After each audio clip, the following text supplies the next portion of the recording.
What is up, everybody? I hope that you had a very, very Merry Christmas and welcome back to episode 4 of Talkin' Smack with Katie Mack. Now, today is going to be super, super brief. We're just going to go over 3 key storylines that are going on right now in the MLB. I do have a much bigger episode that I'll be filming later this afternoon on the College Athletics Big Sis side of my YouTube channel. I'll be welcoming my first guest, so really, really excited about that. Make sure you go over and give that one a listen when it drops. But yeah, let's get into it. Let's talk about what's going on right now. First thing I want to touch on is the Red Sox and how they have been strategically putting their pitching rotation back together in the last few weeks. They went from having the second worst overall ERA in the AL East this past season at 4.04 to arguably having one of the most dangerous pitching rotations in the American League. So let's get into it. Now, as you can see right here, this is kind of what the rough pitching rotation for the Red Sox is going to look like. Now, Garrett Crochet is number one. Garrett Crochet is likely to be this team's ace, and we've talked about Garrett Crochet a little bit. He was traded just a couple weeks ago from the White Sox in the largest trade deal in this offseason. Now, Boston traded him for 4 of some of their top minor league prospects. Now, one of them was catcher Kyle Teal, and then you've got outfielder Braden Montgomery, infielder Chase Meadroth, and then right-hand pitcher Wilkman Gonzalez. Now, last season was Crochet's first season in the starting rotation after transitioning out of a reliever role. He pitched 146 innings last year with 209 strikeouts and only 33 walks, 3.58 ERA, and like I said, he is likely to be Boston's ace.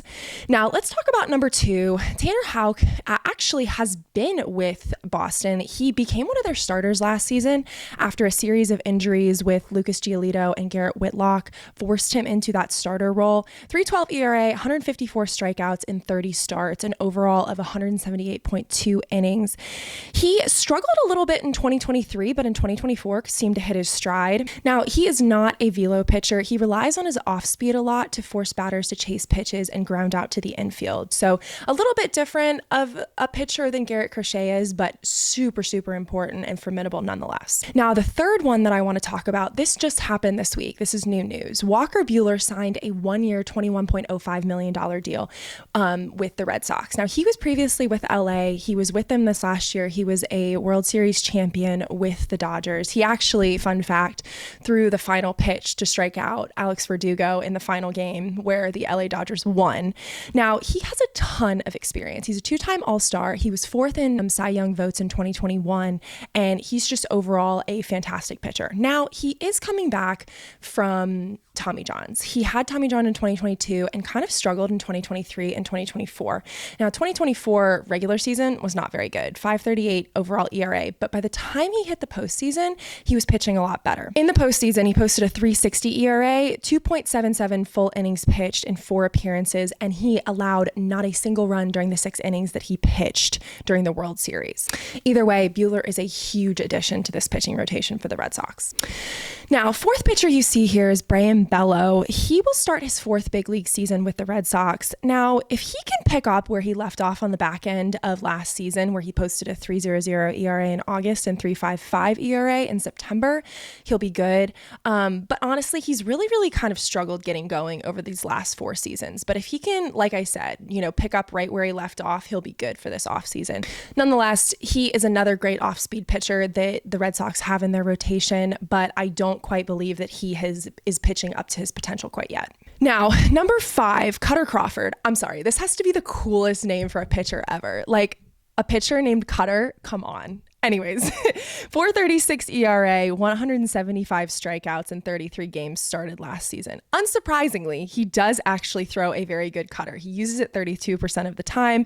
And although his velocity and movement look slightly different than Houck, he also relies on his off-speed a lot to force his batters to chase. Now, number 6, Richard Fitts. He was traded from the Yanks in the Alex Verdugo trade package last December. He debuted in the league in September of this past season, 1.74 ERA in his first 4 big league starts. I'm really, really excited to see what he can do with more opportunities in the big leagues. I think that he is going to be a big name. Now, there are a handful of other names that are contributing to the depth of this Red Sox bullpen. Josh Winkowski is one. He had 6 starts last season, primarily worked out of the bullpen, but he's definitely another strong arm that the Sox can turn to in a pinch. Cooper Criswell, like I said, another solid arm, 4.08 ERA in 26 appearances and 18 starts. And then you've got Quinn Priester, who was traded at the 2024 trade deadline for infield prospect Nick York. His role is a little bit more more uncertain in terms of whether he'll be a starter or reliever, but nonetheless, he's a great addition to this rotation. Now, there are 3 very, very solid pitchers who are likely to start this season for the Red Sox on the injured list. Garrett Whitlock is one. He is returning from an elbow injury and will likely work as a reliever on the front half of the season while he builds back into potentially a starting role. 196 ERA and 4 starts before his 2024 season was ended prematurely. So he is very, very solid. And the other 2 are both coming back from UCL surgery. You've got Lucas Giolito, like I mentioned earlier, and then also Patrick Sandoval. Patrick Sandoval was previously with the Angels and just signed an $18.25 million 2-year deal with the Red Sox. So if he can come in healthy and maybe make some adjustments to some of his pitches because he's struggled on and off in the last couple of years, I think that he'll be a really, really solid addition to this. Now, I do want to briefly touch on the first baseman musical chairs that we've got going on in the league right now. I love Kate Maniscalco. She's fantastic. And she said it best in one of her TikToks. She goes, were all of the MLB teams just absolutely sick of their first baseman this year? Which is so true because we've seen 5 major first base moves in the last week. 1, Christian Walker signed a 3-year deal with the Astros. He was previously with the Diamondbacks. 2, Paul Goldschmidt signed with the Yankees, previously with the Cardinals. Josh Naylor was traded to the Diamondbacks from the Guardians.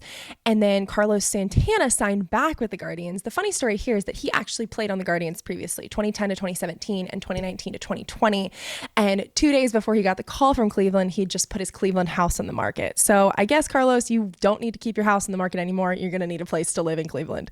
And then the very last one is Nathaniel Lowe. He was traded to the Nationals from the Rangers. Now, it feels like there's been a ton of first baseman moves in the last week, but we're nowhere near being done here because there are still quite a few free agents without a home for 2025. Pete Alonso, Anthony Rizzo, Josh Bell, and Ty France are all free agents without a home for 2025. So we'll have to see where all of those land. Now, the last thing that I want to briefly touch on is a little bit heavier. It's just about the fact that the city of Oakland cannot catch a break this year. After losing the Athletics franchise, which played their last game in the Coliseum at the end of September and will ultimately be moving to Vegas in a couple years, the city of Oakland lost native and Athletics Hall of Famer Rickey Henderson last weekend. He passed away at the age of 65 due to pneumonia. Now, he is absolutely legendary in the MLB. He played for 9 teams throughout his 25-year career. They were the Yankees, Padres, Mets, Red Sox, Dodgers, Angels, Mariners, Blue Jays, and obviously the A's.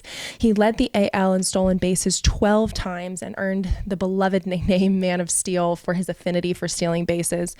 Today, he still holds the record for the most career stolen bases, 1,406 total, and is widely regarded as one of the best leadoff hitters in MLB history. My heart and thoughts and prayers go out to the Henderson family and all of their friends during this extremely difficult time.